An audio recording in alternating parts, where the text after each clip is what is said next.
Inilipat si Rizal noong ika-3 ng Nobyembre 1896 sa pagkakakulong sa Port Santiago para litisin.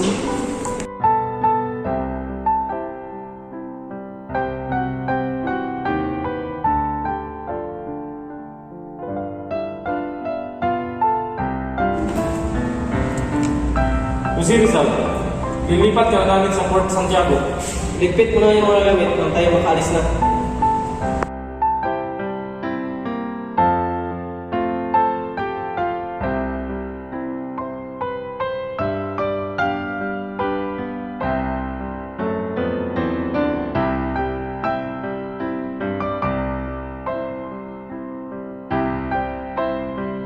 Noong ika-26 ng Disyembre 1896, sinimulan ang paglitis sa kaso ni Rizal na sedisyon, konspirasyon at rebelyon. Nagpulong ang mga hukom.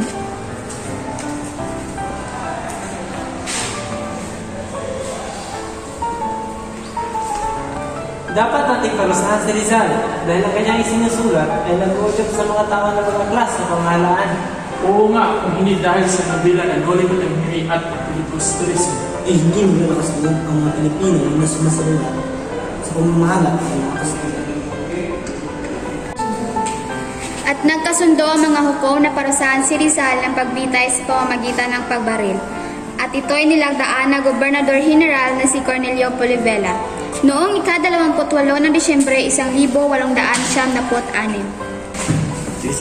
At nag-uusap ang mga gwardya na nagbabantay kay Rizal habang si Rizal ay nakikinig sa usapan.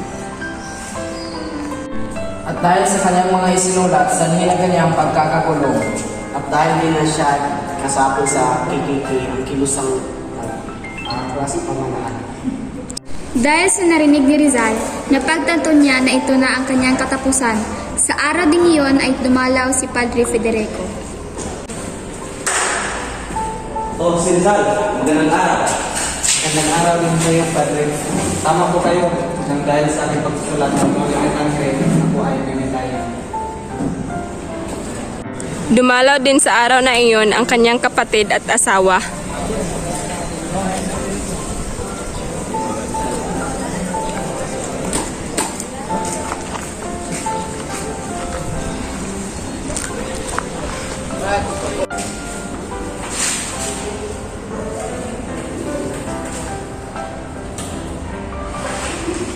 Habang naghintay sa kanyang pagbitay ay nakasulat pa si Rizal ng liham para sa bayan at para sa kanyang pamilya na isinilid sa bote na pinamagatang paalam.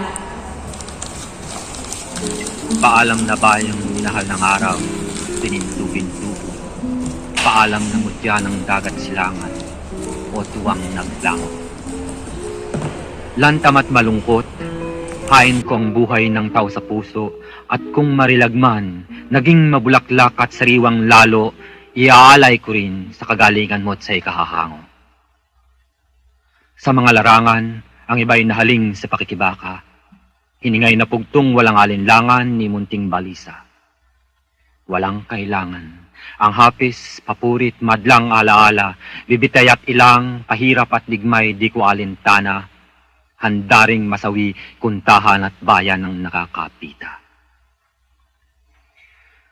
Mamamatay akong marahang ang langit ay nagliliwanag. Hudyat ng umagang, ganap nawawahi sa takip na ulap. Kung pula ang nasang sa bukan liwayway ay magpapaalab, dugo ko'y ibubo. Idilig mo ito sa angkop na oras upang magpakinang kahit sa isa mong iigkas na sinag. Naging pangarap ko sa pagkabatang mura ang isipan hanggang sa lumaking nalipos ng lusog at sigla ng buhay. Ang isang araw kay mamasid na hiyas ng dagat silangan, ampat ng luha, taas na ang noong walang agam-agam, walang pangunot, ni bahid hinampot kakini ang asal. Noong ika-30 ng Disyembre 1896, ika-6 ng umaga, binasa ni Kapitan Rafael Dominguez ang hatol. Ikaw, si Rizal, ay inaatulan ng pagbitay sa pamamagitan ng pagbaril sa bagong bayan. Dahil sa salang sedisyon, konspirasyon at rebelyon, Ikatatlo ng Disyembre 1896 sa oras na 7 ng umaga.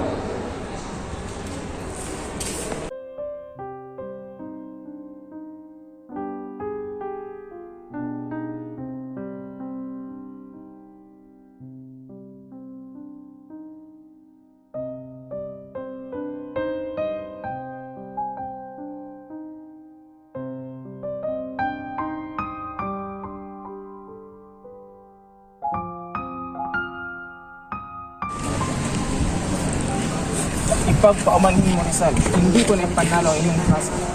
Nagpasalamat ako sa iyo dahil pinaglaban mo ako sapagkat ito na ang muling pagkikita natin. Nang dumating na sila sa bagong bayan, pinusuhan ng doktor na si Dr. Felipe Castillo si Rizal. Tsaka ka Rizal, kahit sa iyong sitwasyon, normal pa rin ang tibok ng iyong puso. Noong ika-30 ng Disyembre 1896, ikapito ng umaga nakagapos ang dalawang kamay ni Rizal sa likod at pinaharap sa silangan at may dalawang grupo ng gwardya sa kanyang likod. Ang unang grupo na babaril kay Rizal at ang pangalawang grupo ay ang grupo na magbabantay kung sino ang susuway sa hatol. Nagsimulang tumugtog ang banda para simulan ang hatol.